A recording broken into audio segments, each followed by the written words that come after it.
Hello and welcome to today's reading vlog.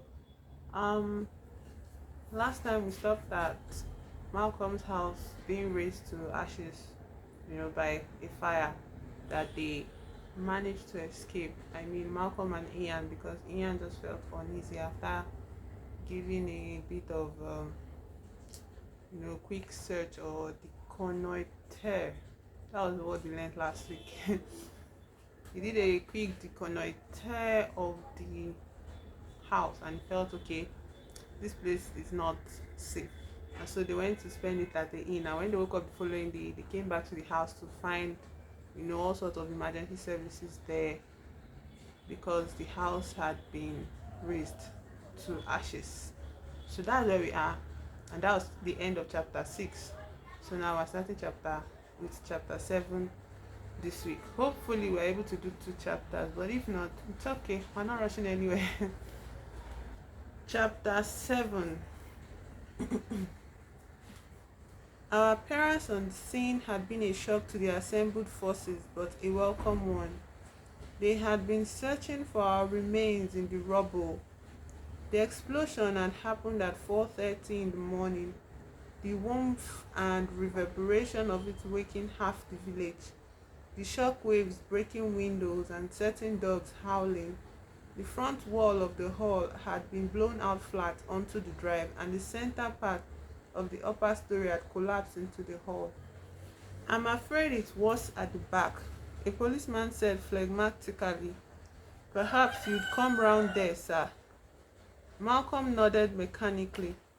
The shock when we rounded onto the terrace was for all the warning horrific and sickening. Where the sitting room had been, there was a mountain of jumbled dusty bricks, plaster, beams and smashed furniture. Malcolm's suite, which had been above the sitting room, had vanished. The roof, which had looked almost intact from the front, had at the rear been stripped of tiles, the old sturdy rafters standing out against the sky like picked ribs. Malcolm began to shake. I took off my jacket and put it around his shoulders. There was a slight spasmodic wind blowing, enough to lift his hair and leave it awry. He looked suddenly frail, as if the swirling air would knock him over. "He needs a chair," I said to the policeman. "I'll get one from the kitchen. You look after him." "The outside kitchen door is locked, sir, and we can't allow you to go in through the hall." I produced the key and went along through the door before he could stop me. In the kitchen, the walls were still standing, but the door from the hall had blown open, letting in a glacial tongue of bricks and dust. Dust everywhere like a veil. Everything glass, everything china had cracked apart. Moira's geraniums lay in red farewell profusion over our all-electric domain. I picked up Malcolm's armchair, the one thing he had insisted on keeping through all the changes. It was still intact. I carried it out to where I had left him, and he sank into it without seeming to notice it. There were firemen tugging at movable parts of the ruin, but the tempo had slowed since they had seen we were alive. Several of them came over offering sympathy, but mostly wanting information such as, was the house heated by gas? No. Had we been storing any bottled gas in the house? No. Had we been storing any explosive substances whatsoever? No. Time seemed disjointed. A thick ring of people stood around the edges of the lawn. I dearly wanted to go down to the far end of the kitchen garden to make sure the gold store was safe, but was deterred by the number of eyes already swiveled my way. The wall itself still looked solid, and the crowds were nowhere it. Have faith, I thought. Women from the village, as in all disasters, had brought hot tea in thermos flasks for the men working. They gave some to Malcolm and me and found a warm blanket for Malcolm so that I could have my jacket back in the chill, gusty air. There was a grey sheet cloud overhead. The light was grey like the dust. Presently, a senior-looking man, not in uniform, came around to the back of the house and took charge. He stopped all work on the rubble, made observations, and wrote in a notebook. Then he talked to the chief of the firemen. Finally, he came over to Malcolm and me. Burly and black-moustached, he said, as to an old acquaintance, Mr. Pembroke.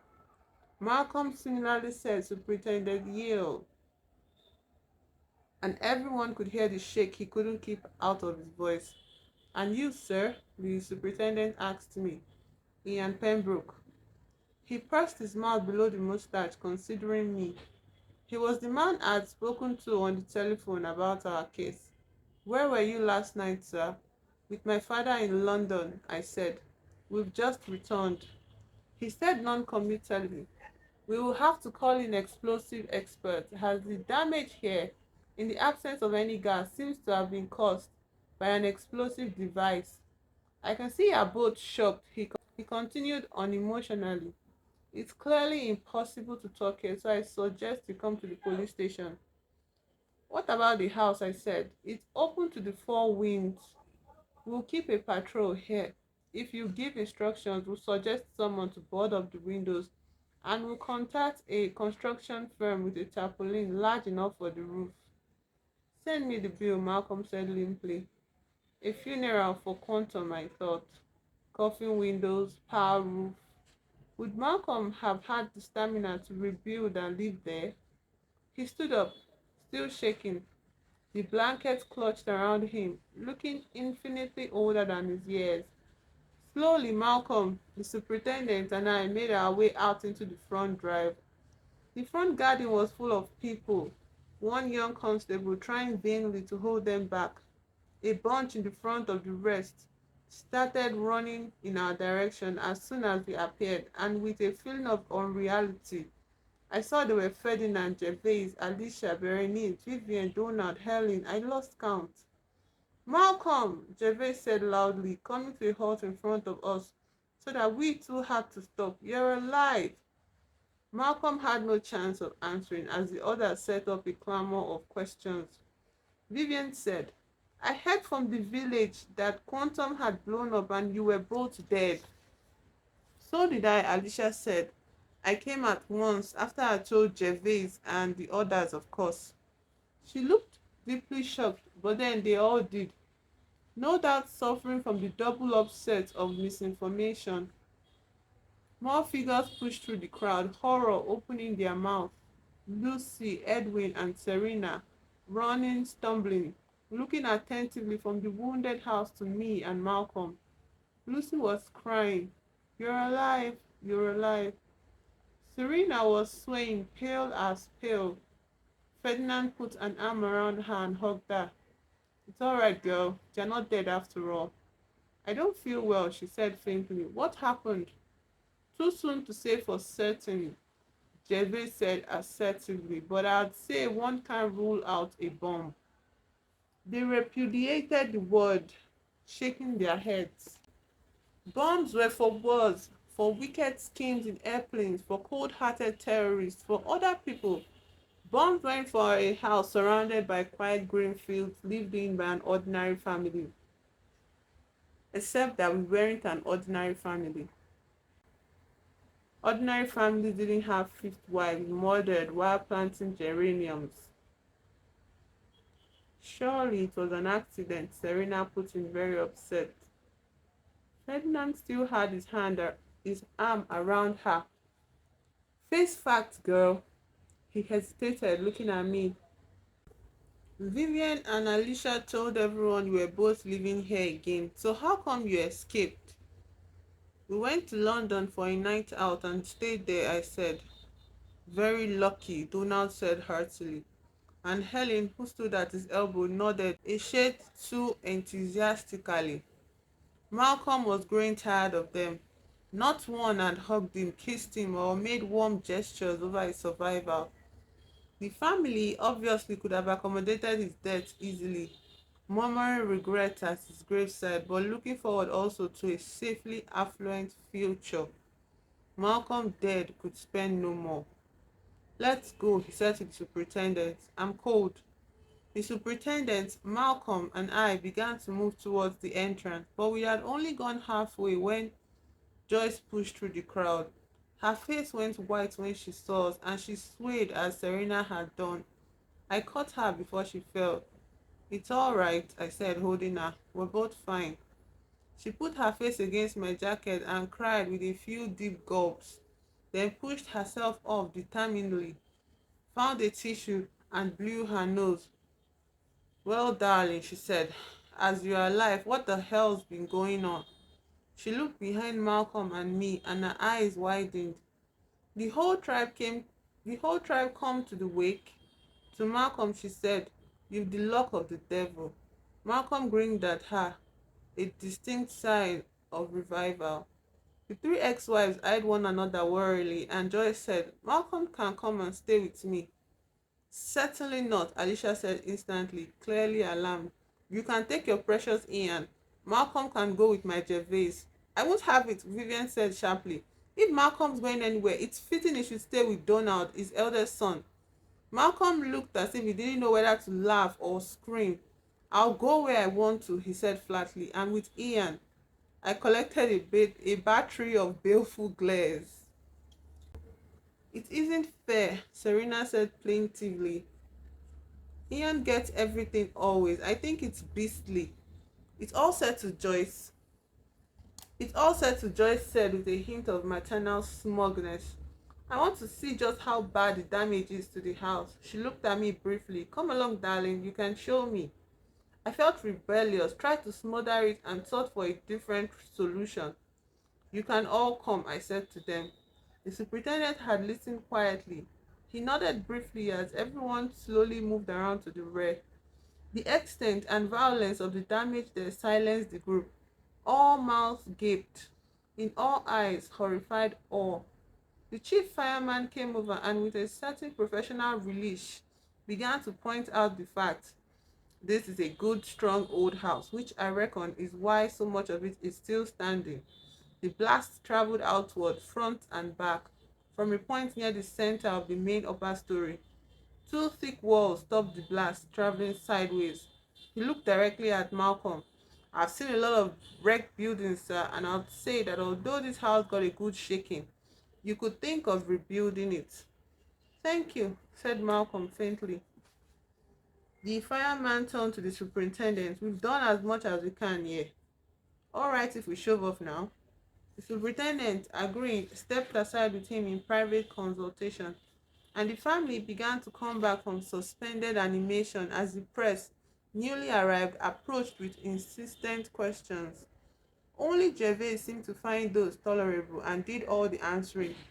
Malcolm sat down again in the chair. Edwin was having as hard a time as Donald in putting on a show of rejoicing over Malcolm's deliverance. It's all very well for you, Edwin said to me bitterly, catching my ironic look. Malcolm despises me and I don't see why I should care much for him.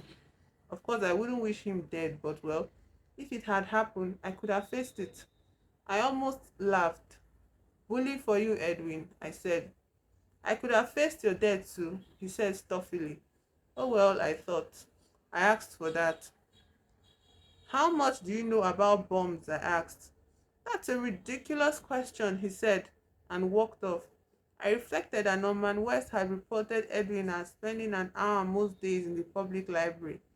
I bet one could find out how to make bombs there if one persevered. Berenice said to me angrily, it's all your fault Thomas is out of work. I blinked. How do you make that out?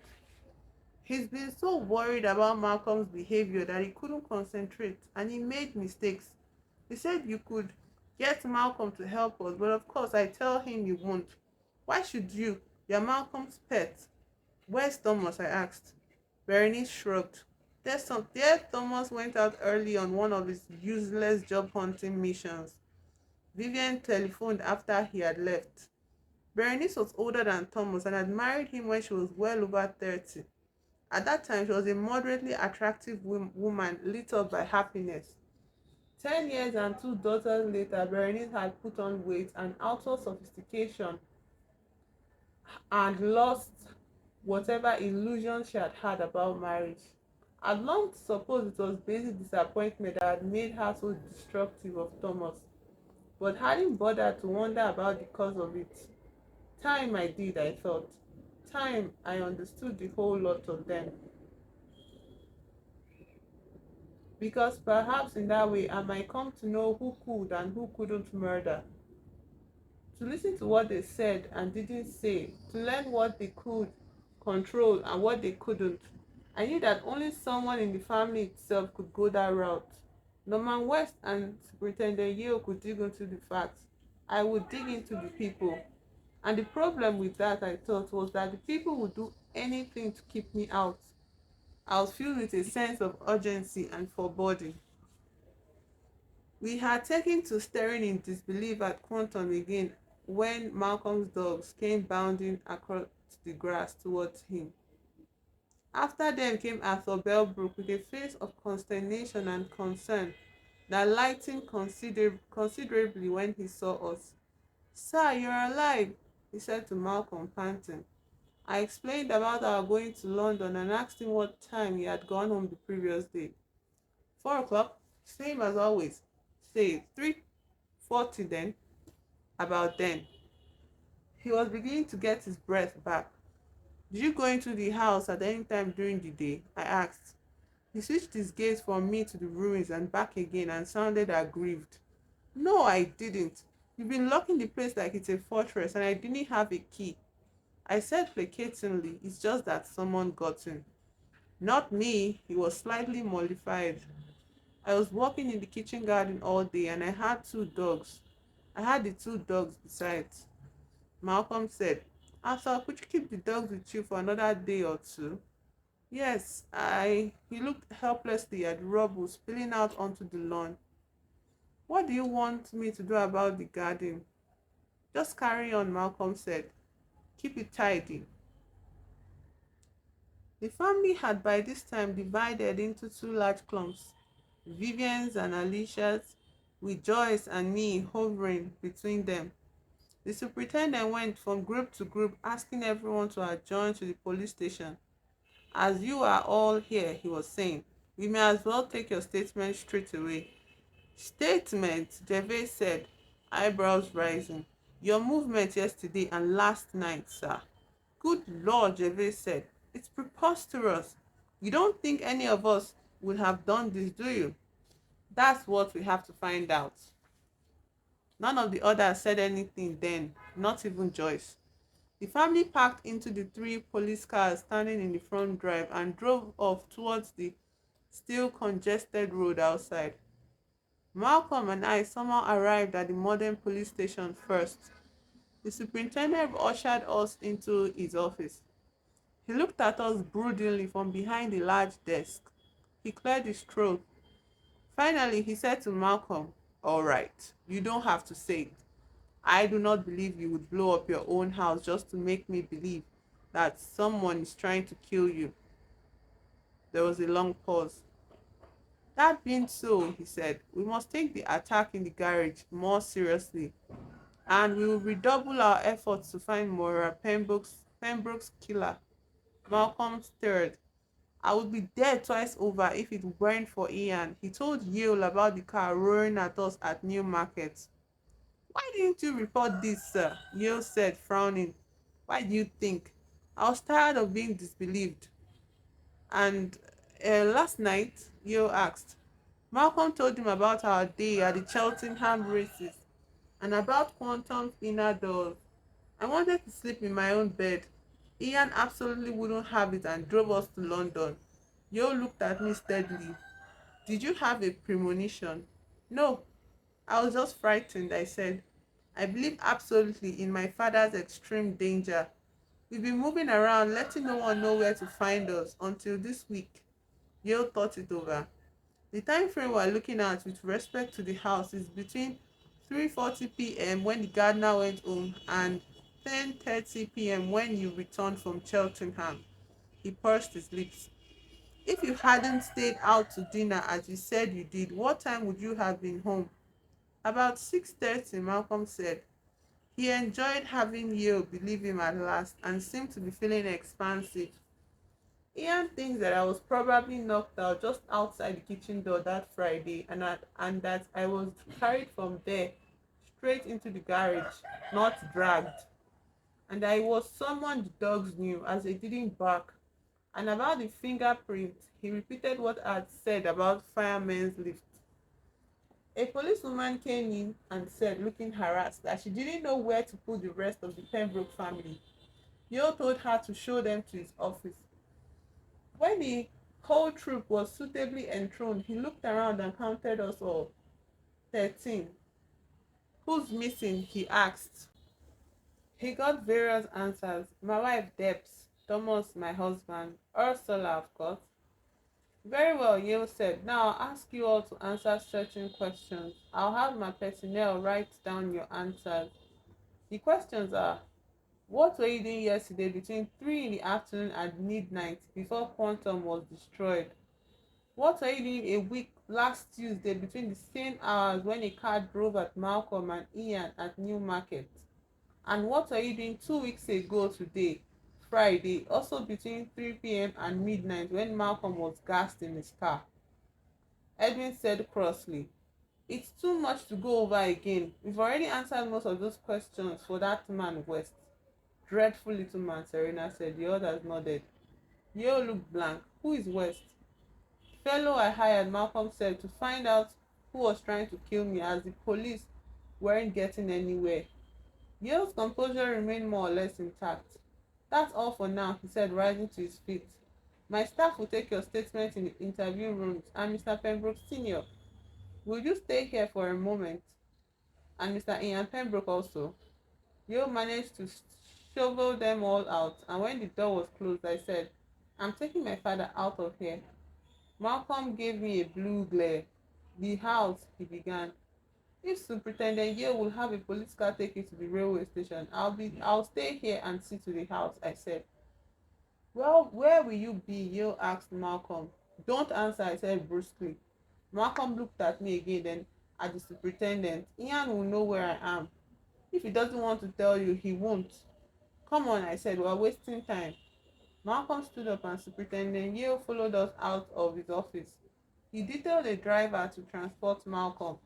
To Malcolm, I said, go to London.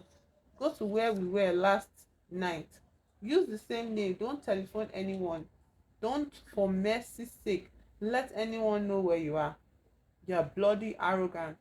Yes, this time listen to me. Be sensible, I beg you. I promise, he said. But promises with Malcolm weren't necessarily binding. He went out with the driver and I stood on the police station steps, watching his departure and making sure none of the family had seen him or could follow. I'm trusting you, Yale said to me, to maintain communications between me and your father. I'll telephone here every morning if you like. I'd much rather know where he is. I shook my head. The fewer people know, the safer. Malcolm had obtained a double suite at the Ritz with views of Green Park. According to the remains on the white closed room service table, he had lunched on Dover sole and had reached the lower half of a bottle of Krug when I arrived. How are the shakes? I said, putting his briefcase down. Were you followed here? He asked. I was not. He was doing his best to pretend he had regained total command of himself. Yet, I guess his strange journey had been anxious and a lonely ordeal. It was difficult for me to imagine the escalating trauma within him. I'd got to invent something better for him, I thought, than cooping him up in millionaire cells.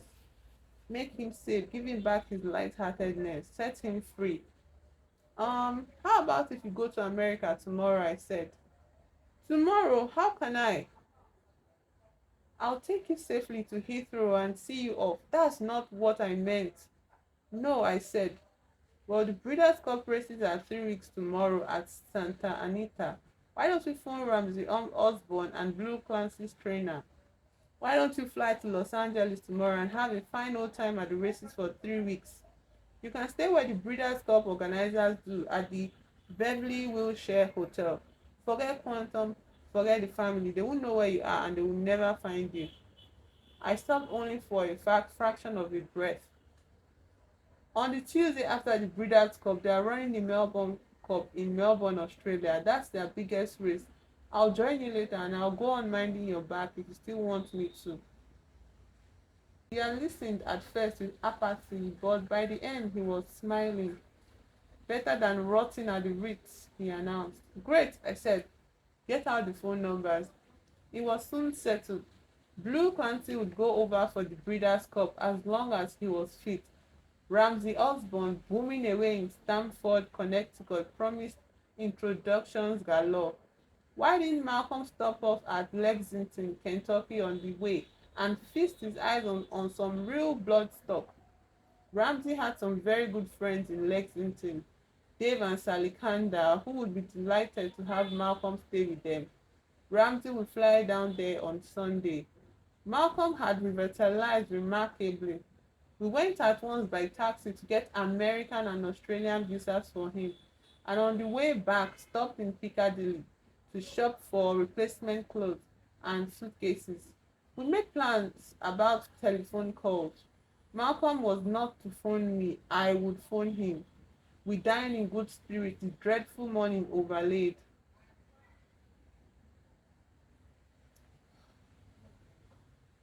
He raised his glass to Blue Clancy and to racing and to life. To life, I said. I drove into Heathrow in the morning safely as promised. He was feeling at least at half strength and gave me a long look before he departed. Don't think I don't know what I owe you, he said. You owe me nothing. He looked back and waved as he went. Feeling good about him, I telephoned to Pretendent Yo, but was told he was out at Quantum and wanted me to join him there. I agreed and arrived about 40 minutes later. How is Mr. Pembroke? Yo asked, shaking hands, with every sign of having adopted humanity as a policy. Shaking, I said. He nodded understandingly. He was wearing an overcoat. The wind had intensified rawly and the clouds looked threatening. The front of the house seemed sad and blind, with plywood covering all the windows and a heavy black tarpaulin hiding the hole in the roof. At the rear, several men in hard hats were slowly picking up pieces from the huge jumble and carrying them to a rubbish bin a short distance away. Yale waved to one of the men who came over to us. He was a lean, highly professional sort of man, late 40s, I guess. He said his name was Smith. He was an explosives expert. Would like you to help us, he said to me. When you first came here yesterday morning, did you smell anything? I was surprised. I thought back. Brick dust, I said. It was in my throat. He grunted. Do you know what cordite is? He asked. Not really. It was used very commonly as a general explosive, he said, before Nobel invented dynamite in 1867. It's less fierce than dynamite. It explodes like a gas. It doesn't punch small holes through walls like a battering ram. It's rather like an expanding balloon that knocks them flat. It has a strong smell like gunpowder that lingers. Well, we didn't get here until 10 and it was fairly windy, so I should think any smell had blown away. He shrugged. We'll do microscopic tests. We would anyway. But it looks to me as if cordite is a strong possibility. Can you buy cordite? I asked vaguely. No, you definitely can't, Smith said with decision. 20 years ago, 20 years or so ago, maybe, but not now. Since terrorism has since terrorism became a part of life, most explosives are highly regulated. What does it look like? Is it like jelly? No, you definitely can't, Smith said with decision.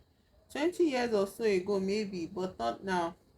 Since terrorism became a part of life, most explosives are highly regulated. What does it look like? Is it like jelly? No, you're thinking of high explosive TNT. Cordite is loose grains like gunpowder. To get a useful result, you have to compress it. Then you need heat to start off the chemical reaction. He let up on the lecture and went back to the ruins. My gaze left Smith and I became aware of the audience at the edge of the lawn. There weren't nearly as many people as the day before, but clearly the cleanup work was a draw. After Pembroke was there again, talking away. He seemed to enjoy the celebrity. He had been the one who found Moira, and now there was the house. He was talking as if he owned the news, rocking back on his heels and sticking his stomach out. A stray piece of memory connected Arthur to the smell of cordite. I frowned, trying to remember. The smell of cordite on a misty morning, and the gardener, not Arthur but old Fred before him, telling us children to keep out of the way. He didn't want our heads blown up. I remembered abruptly, like a whole scene springing to life on a film screen. I walked across to Smith in his hard hat and said without preamble, "Does cordite have another name?" He straightened, a piece of brick and plaster in his hand. "It's commonly called black powder," he said. "Why?" "Well, we had some here long ago when we were children." Some of the family could have remembered, as I just have. Yale, who had followed me to listen, said, "Remember what?" "There used to be four great old willow trees down by the stream across the field. They were splendid trees nearing the end of their lives. Old Fred, who was the gardener for years here before Arthur, felt they weren't safe, so he got some foresters to fell them. I didn't tell Yale that half the family had been in tears. The trees had been friends, playgrounds, climbing frames, deepest purple imaginary rainforest. Afterward, there was too much ordinary daylight and no more dappled, mysterious shade. The three men left stumps, I went on, and Fred didn't want them to rot, so he decided to blow them up with black powder. "Ah," Yale said. Fred had dug a hole down below the root of the first stump, filled the hole, and set off one enormous explosion. The blast had knocked him flat, even though he had been about 100 feet away. The stump had come popping out of the ground, looking like a cross between an elephant and an octopus. But Malcolm, who came running in great alarm to see what had happened, forbade Fred to blow up the others. As I told the gist of this to Yale and Smith, the second reel of film was already unrolling in my mind. "Fred," I said, carried the box of black powder back to the tool shed and told us never to touch it, and there the box stayed. "What are we waiting for?" Yale said, walking to the tool shed, which lay behind the garage near the kitchen garden. I looked at the contents of the shed in perplexity. Beyond the tools were things like mowers, chainsaws, and hedge clippers, and at the farther shadowy end, the flotsam bypassed by time. It all looked very undisturbed, but Yale called up a pair of young policemen and told them to take out each object and lay it on the ground. Arthur Pembroke came hurrying across. "What's going on?" he said suspiciously. "When did you last clean out the tool shed?" Yale asked. "I've been meaning to," he said defensively. "That's Fred's old rubbish, all that at the back." We all watched the outgoing procession of ancient, neglected tarts. Eventually, one of the men held out a dirty wooden box. I said doubtfully, "I think that's it." The lid was nailed shut with an old chisel. Smith pried it open. Inside, half filling the box, there was indeed black powder. Smith smelled it and poked it around. "It's cordite, all right, and in good condition, but it obviously hasn't been used. And anyway, there wouldn't have been enough in this box to have caused such damage to the house." I tried to apologize for the waste of time, but the superintendent stopped me. "When you saw the tree stumps blown up, which of your brothers and sisters were there?" I sighed weakly, but it had to be faced. Gervais, Ferdinand, and I were always together at the time, but some of the older ones were there too. They used to come for weekends, still after they were grown up. I know Lucy was there because she wrote a poem about roots shrieking blindly to the sky. Someone was carrying Serena on his shoulders when we had to leave the field for the explosion. I think it must have been Thomas. "How old were you all at that time?" Yo asked. "I don't know exactly," I thought back. "Perhaps I was 13. Gervais is 1 year older, Ferdinand 1 year younger. Lucy would have been 22 about, and Thomas 19. Serena must have been 6 at that rate." Yale thoughtfully pulled out his notebook. "But what does it matter if the cordite is still here?" I asked. "They all saw the force of the explosion," he said. I looked at the shattered house and nodded forlornly. You've given me an idea, Smith, the explosive man said to me. You and your tree roots. Can you draw me a plan of where the rooms were? Exactly, especially those upstairs. I thought I could. And the three of us went into the garage out of the wind, where I laid a piece of paper on the hood of Moira's car and did my best.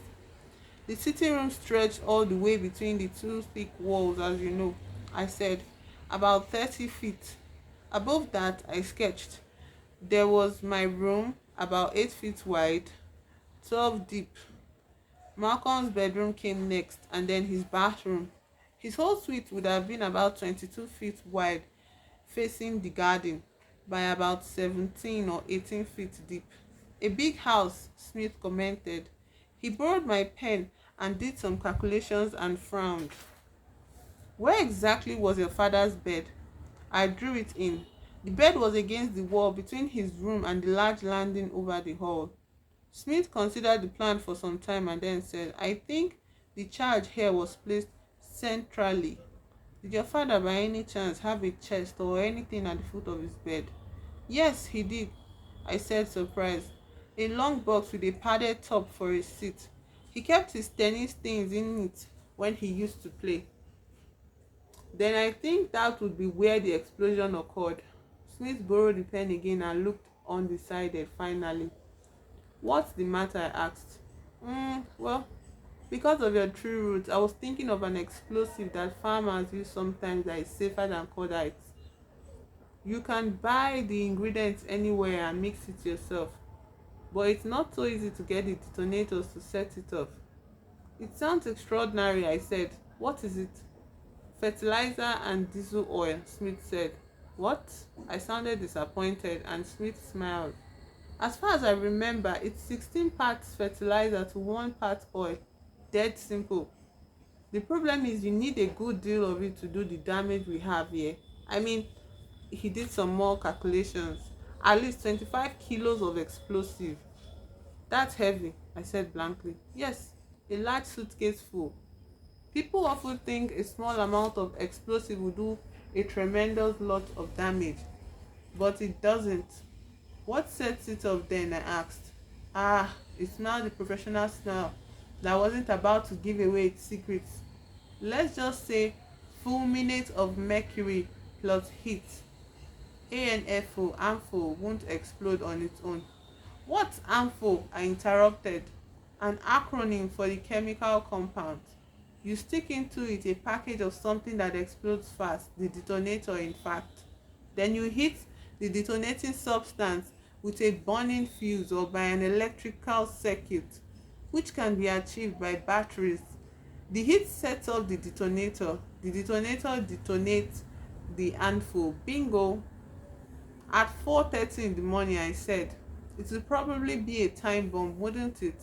Mr. Smith nodded. That's what we're looking for.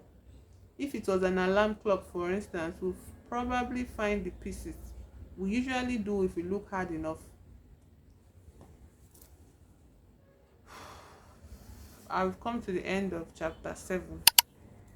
For chapter 7, for this chapter, we have fewer vocabulary gained, not so much. And we're going to check it out on our dictionary. Our first word is phlegmatically. A policeman said phlegmatically when they were trying to show Malcolm the extent of the damage. So phlegmatically translates to having or indicating a calm or sluggish temperament. That makes sense. Next word is spasmodic. First meaning, relating to, affected by, or of the nature of a spasm, convulsive. 2. Occurring intermittently, fitful. 3. Giving to sudden outbursts of energy or feeling. When Gervais said you can't rule out a bomb, they repudiated the word, shaking their heads. And so the meaning of repudiated or repudiate, it means to reject the validity of, to refuse to recognize, to reject as untrue, to disown. Synonyms of repudiate: deny, disavow, disclaim, disown. Core meaning: to refuse to recognize or acknowledge the truth or validity of. When Malcolm told his family that he would be going with Ian, Ian re- described the glares he received from his family members as baleful. So we're checking the meaning of baleful now. Baleful: harmful or malignant in intent or effect, portending evil, ominous. Although baleful and baneful overlap in meaning, baleful usually applies to something that threatens or foreshadows evil, a baleful look, while baneful most often applies to something that is actually harmful or destructive, a baneful influence. All of that was from the dictionary. I love this dictionary. So that was all for our vocabulary games, and our reading of today was just chapter 7. Thank you for being here, and I hope you're having fun with the progress of the story. Yeah, very interestingly enough, before I earlier in the day when I was watching the movie was centered around this little boy reading to an old man. The movie is called Mr. Harrigan's Phone, and the way he read was so immersive, so immersive, you know. And I was like, when will I, be able to engage my readers or my listeners in that way? But it's okay, let's just keep going. We don't have any rush, and there are so many stories to be read. So maybe one day I will be able to achieve that effect. Thank you for being here. Bye bye.